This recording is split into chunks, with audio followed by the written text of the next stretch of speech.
सबसे पहले श्रोताओं को अपना परिचय दे दें। मैं प्रकाश भटनागर हूँ, अनादि टीवी में संवाददाता हूँ, अनादि टीवी का संपादक हूँ।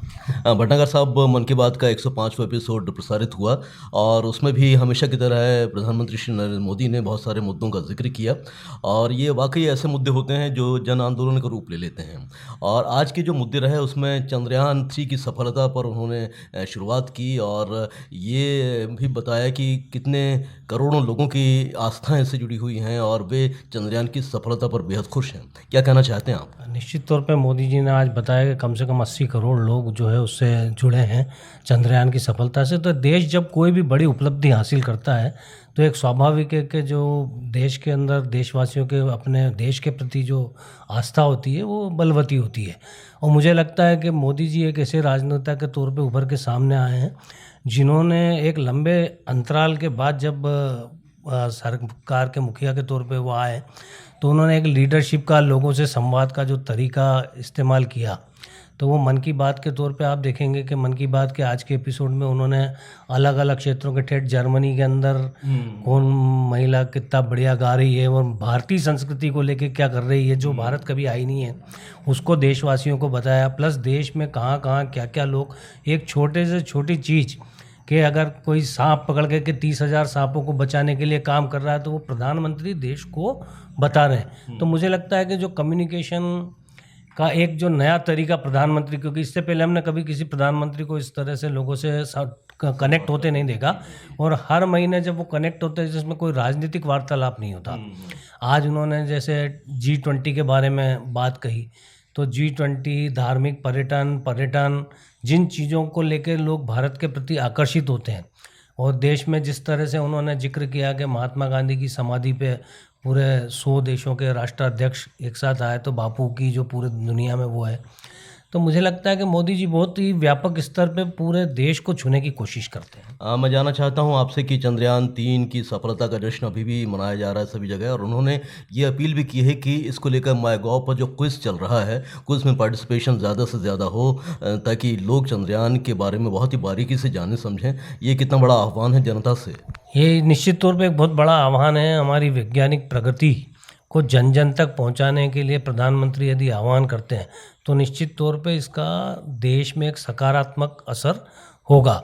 और मुझे लगता है कि जिस तरह से उन्होंने ये बताया कि 80 करोड़ लोग देश के चंद्रयान के उससे जुड़े हैं तो निश्चित तौर पे लोग इसके बारे में ज़्यादा से ज़्यादा जानकारी हासिल करेंगे, उस क्विज़ कार्यक्रम में शामिल होंगे। तो मुझे लगता है कि ये एक बहुत ही अच्छा कदम है देश को विज्ञान से जोड़ने का।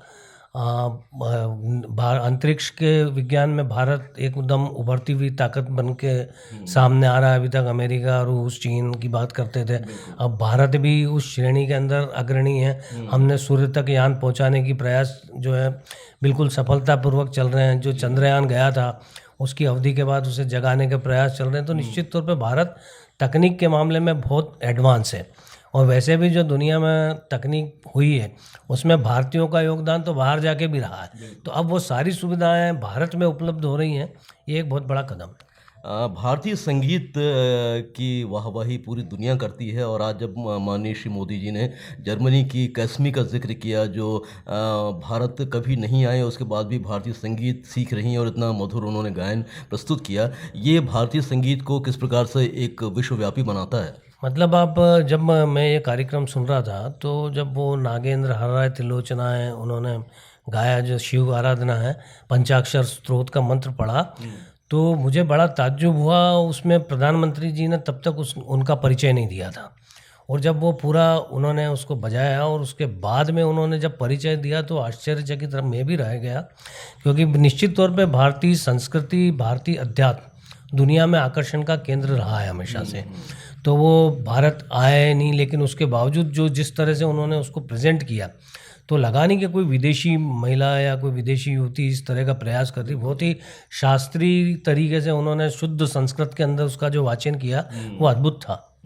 अच्छा, ज़िक्र मैं करना चाहूँगा उत्तर प्रदेश के संभल का, जहाँ पर जन भागीदारी से इतने बड़े पहाड़ को काटकर जो एक नदी थी वो कभी सदा नीरा रहती थी, अब वो सूख चुकी थी, लेकिन गांव वालों ने मिलकर जन भागीदारी से उसमें पानी का स्रोत फिर से पैदा कर दिया। तो ये कितना बड़ा एक आह्वान होता है कि जब एक से एक मिल जाते हैं तो कतरा भी दरिया बन जाता है। देखिए, निश्चित तौर पे देश के अंदर ऐसी कई चीज़ें होती हैं जहाँ लोग करते हैं, लेकिन जो हम कह सकते हैं कि राष्ट्रपति के बाद जो देश का सबसे महत्वपूर्ण नागरिक है, जो हमारे देश के प्रधानमंत्री हैं, वो अगर लोगों को ये सब जानकारी देते हैं, सारी चीज़ें बताते हैं विस्तार से मन की बात में, जो बिल्कुल मुझे लगता है कि पहली बार किसी प्रधानमंत्री ने प्रयास किया और अब 105 एपिसोड तक आ गया बात। तो जनता से कनेक्ट होने का जो तरीका है, जनता को बताने का जो तरीका है, तो जो राजनीति की विश्वसनीयता में जो कमी आई थी, बीच में एक दौर ऐसा था भारत में जब राजनीति की विश्वसनीयता कम हुई थी। मुझे लगता है कि नरेंद्र मोदी जी ने आके उसे मन की बात के माध्यम से फिर से स्थापित किया है, जब देश के लोग अपने नेता की बात को महत्व के साथ सुनते हैं, समझते हैं और उस पे कदम आगे बढ़ाते हैं। बापू को माननीय श्री मोदी जी हमेशा याद करते रहे हैं और बापू को स्मरण करते हुए बहुत सारे आह्वान वो करते रहे हैं, बहुत सारे कार्यक्रम संचालित करने का लोगों से अपील भी करते हैं। और गांधी जयंती बहुत ही नज़दीक आने वाली है, तो उसे लेकर फिर से उन्होंने आह्वान किया है कि बापू का जो स्वच्छ भारत का सपना था उसे फिर से पूरा करना है। और 1 अक्टूबर को इसको लेकर एक बड़ा कार्यक्रम आयोजित होने वाला है, जिससे सबसे अपील की है कि वो उसमें भागीदारी करे। ये कितनी बड़ी अपील है? देखिए, मुझे लगता है कि चूँकि महात्मा गांधी गुजरात से थे और हमारे प्रधानमंत्री भी गुजरात से बिलोंग करते हैं, और जब पहली बार वो प्रधानमंत्री बने तो उनका जो सबसे पहला बड़ा कार्यक्रम था वो भारत का स्वच्छता अभियान था।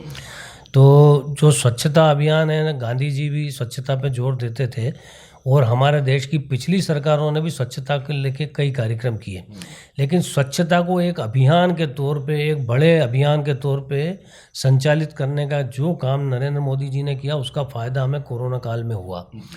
अगर आप पहले की तस्वीर देखते हैं हमारे यहाँ देश में साफ़ सफाई की, तो निश्चित तौर पे कोरोना में जो कहर बरप था, वो काफ़ी हद तक हमारी सफाई के कारण का जो आंदोलन चला, सरकार ने जो बजट दिए, आज घर घर जाके गाड़ी कचरा इकट्ठा करती है, कहीं आपको कचरे के घूरे नहीं दिखते हैं।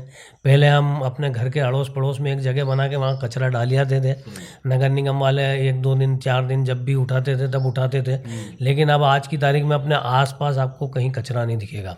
तो मुझे लगता है कि जो ये अभियान तो सफल हो चुका है, इस अभियान की निरंतरता के लिए मोदी जी ने आह्वान किया है। मतलब कई जगह हम इंदौर को देखते हैं, मध्य प्रदेश का एक बड़ा शहर है, और वहाँ पे स्वच्छता बिल्कुल इतनी लोगों के अंतरण में उतर चुकी है कि आदमी मतलब अगर एक कागज़ भी फेंकता तो पहले देखता कहाँ फेंकूं। तो मुझे लगता है कि ये आदत बनाने से होता है, और हम जब सामूहिक प्रयास करते हैं, ये कोई बड़ा आंदोलन है जिसकी कल्पना हम ऐसे नहीं कर सकते थे, लेकिन वो सरकार के माध्यम से साकार हुआ। ये एक बहुत बड़ी उपलब्धि है, और मुझे लगता है महात्मा गांधी के प्रति एक सच्ची श्रद्धांजलि यही हो सकती है। बिल्कुल, यही सच्ची श्रद्धांजलि हो सकती है। बापू को हम उन्होंने जो सपना देखा था वो पूरा करें। चलते-चलते क्या कहना चाहते हैं कि मन की बात किस प्रकार से जनमानस को प्रभावित कर रही है, और आने वाले समय में जनता किस प्रकार से माननीय श्री मोदी जी द्वारा जो की गई अपील है उसे सफल बनाने में अपना योगदान देगा? देखिए, मुझे लगता है कि मन की बात निश्चित तौर पे भारतीय जनमानस के अंदर अपना स्थान बना चुकी है।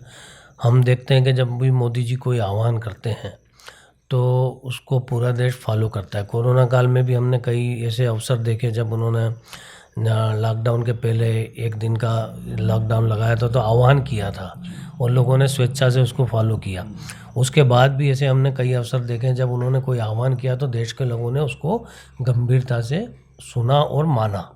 तो मुझे लगता है कि ये उस सफलता में कहीं न कहीं मन की बात जो मोदी जी की होती है, वो असल में देश के जन की बात होती है। उसमें वो देश के जनता की उपलब्धियों का जिक्र अपने कार्यक्रम में करते हैं और पूरे देश को उससे अवगत कराते हैं। तो वो कायदे से मोदी के मन की बात नहीं, वो देश के मन की बात और जन की बात हो चुकी है। तो मुझे लगता है कि मोदी जी की ये प्रक्रिया निरंतर जारी रहेगी अभी। बिल्कुल, आपने बहुत ही महत्वपूर्ण विचार व्यक्त किए हमारे साथ, और इतनी बातें हमसे साझा की उसके लिए हम बहुत-बहुत धन्यवाद देते हैं प्रकाश जी आपको। नमस्कार, भोपाल से आपने जो ज़िक्र किया उसके लिए thank you so much. Okay, धन्यवाद आपका बहुत।